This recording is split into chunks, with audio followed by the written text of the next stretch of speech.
ప్రపంచానికి ఐప్యాడ్లు ఐఫోన్లు ఇచ్చినటువంటి Steve job అతను ఏమన్నాడు తెలుసా? తన పిల్లలకు ఐప్యాడ్ ఇవ్వడంట, ఐఫోన్ ఇవ్వడు.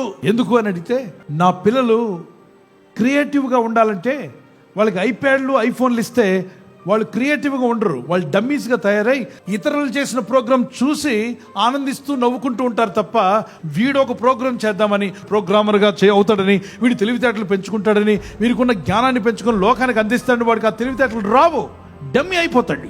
మరి ఏమిస్తాను? వాళ్ళకి పుస్తకాలు ఇస్తాను, వాళ్ళు బాగా చదువుకోమని చెప్తాను, బాగా రాయమని చెప్తాను, ఈ సోషల్ మీడియాకు వాళ్ళని దూరంగా ఉంచుతాను. మనం ఈరోజు తెలివి తక్కువగా పిల్లోడు ఏడుస్తున్నాడు కదా అని చెప్పి వాడికి ఫోన్ చేతిలో పెడుతున్నాం, మొబైల్ చేతిలో పెడుతున్నాం.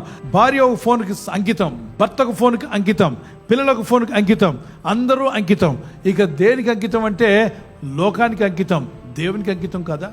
దేవుని బిడ్డలారా, పిల్లలకు భక్తినివ్వండి.